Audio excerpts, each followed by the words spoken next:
Over the last few weeks, you've heard me say many times that deviance isn't necessarily criminal. But of course, sometimes it is. Understanding crime sociologically means we need to answer some basic questions, like what is the nature of crime? Who commits crimes and why? And how does society respond to it? You'll see pretty quickly that these questions are actually all tangled together, and you can't untangle them.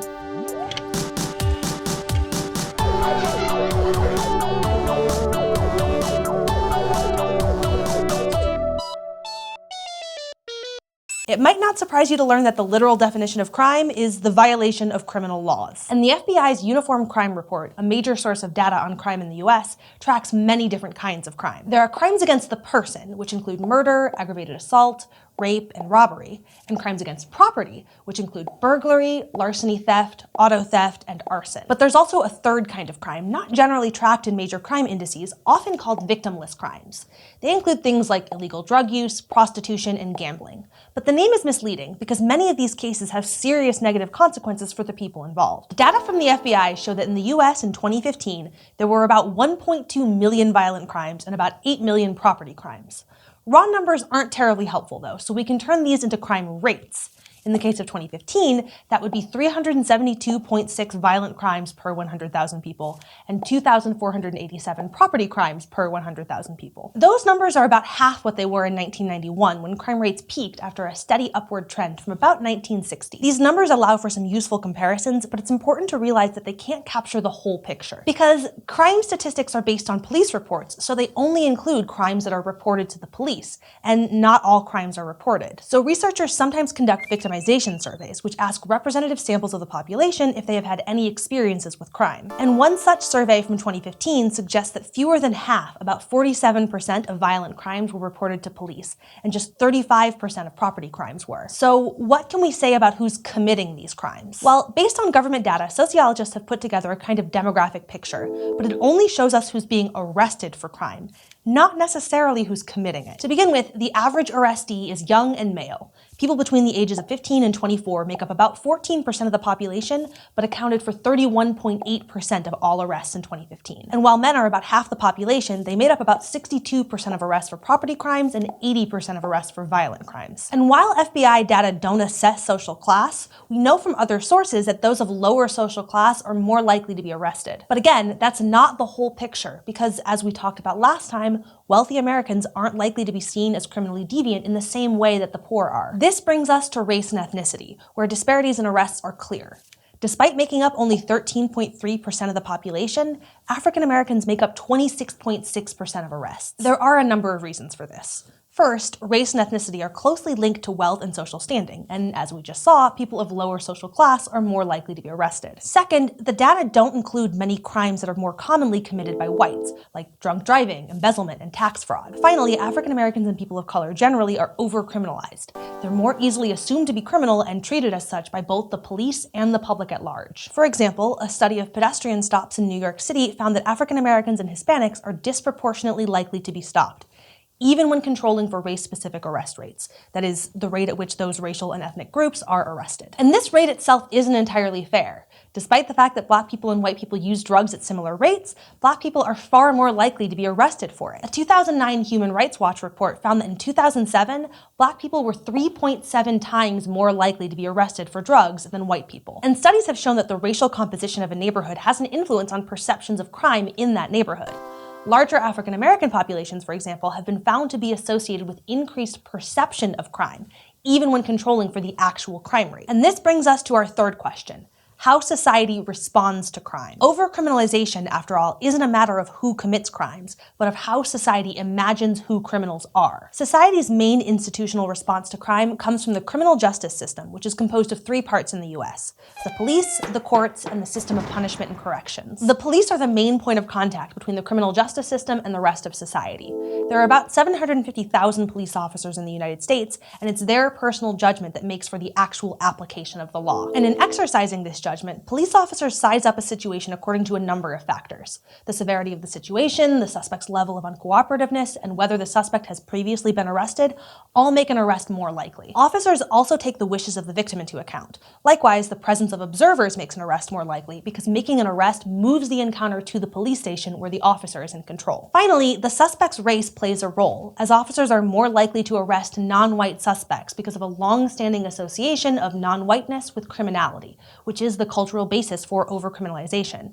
And the effects of this can be clearly seen not only in the data on overcriminalization that I mentioned before, but in studies of race and perceptions of threat. And race shouldn't be understood as an independent factor here. The other factors are all seen through race. So when a police officer assesses how threatening or uncooperative a suspect is, non-white suspects are viewed as more threatening and more uncooperative, even given the same behavior. The point here is that policing has a lot of aspects to it that are surprisingly subjective. Given this problem, we might expect the courts to help correct them by accurately adjudicating guilt and innocence, and sometimes they do.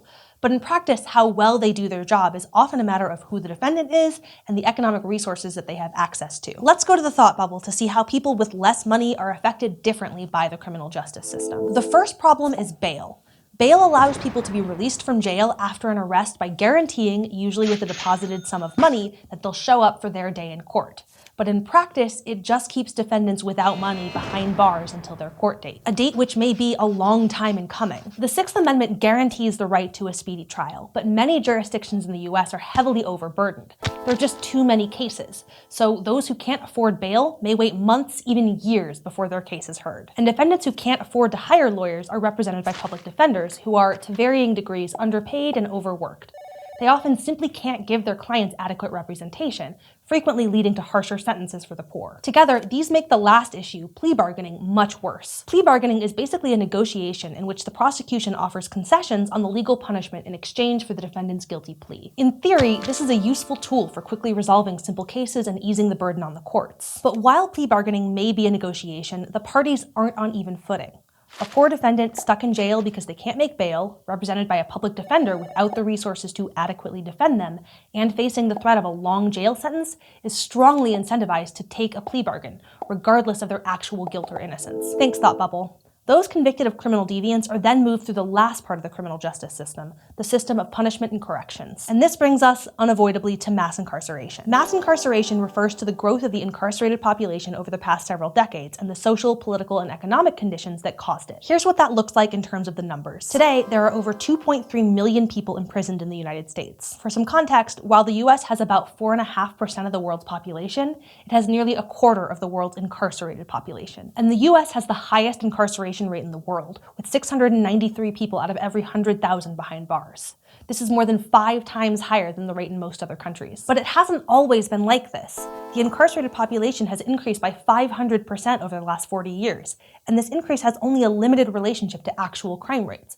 Like I mentioned, crime rates dropped dramatically in the 90s, but prison populations continued to rise. Mass incarceration is a consequence of political choices, namely tough-on-crime policies like mandatory minimum sentences. And mass incarceration falls hardest on the poor and on people of color. Despite making up only 37% of the US population, non-whites make up 67% of the prison population. In 2015, the incarceration rate for white men was 457 per 100,000.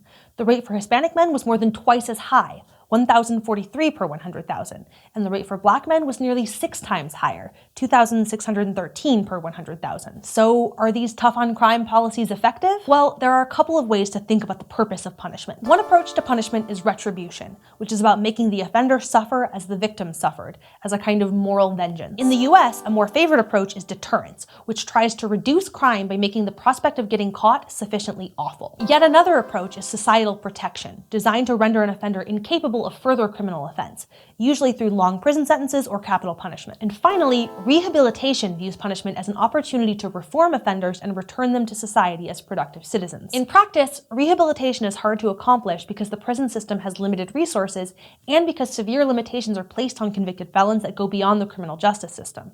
Felons are often barred from social welfare programs, for example, and face extensive legal discrimination in hiring and housing. The fact that reintegration into society is so difficult leads to high rates of recidivism, or reoffense, that leads to incarceration. A study by the National Institute on Justice of prisoners from 30 states estimated that within 3 years of release, 2/3, 67.8% of them, were rearrested.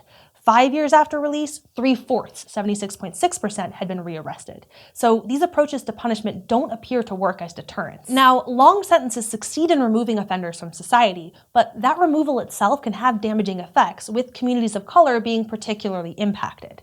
Incarceration puts stress on families, destabilizes neighborhoods as residents cycle in and out of prison, and leads to increasing numbers of people with limited employment prospects, partly because employers can legally refuse to hire those with criminal records. So when we talk about crime, we can't look at any of these questions in isolation. Defining crime based on FBI data misses how these definitions are applied in the real world, and only paying attention to the demographics of offenders overlooks the conditions that create those statistics. Likewise, looking at society's response alone misses how that response answers the other two questions. It's all tangled. Today we learned about crime in the US. We looked at the legal definitions of crime and used FBI data to get an idea of the amount and kinds of crime. We put together a demographic picture of who gets arrested, and we talked about why that's not necessarily who commits crime. And we talked about society's response to crime in the criminal justice system and how that response ends with mass incarceration. Crash Course Sociology is filmed in the Dr. Cheryl C. Kinney studio in Missoula, Montana, and it's made with the help of all of these nice people. Our animation team is Thought Cafe, and Crash Course is made with Adobe Creative Cloud. If you'd like to keep Crash Course free for everyone forever, you can support the series at Patreon, a crowdfunding platform that allows you to support the content you love. Thank you to all of our patrons for making Crash Course possible with their continued support.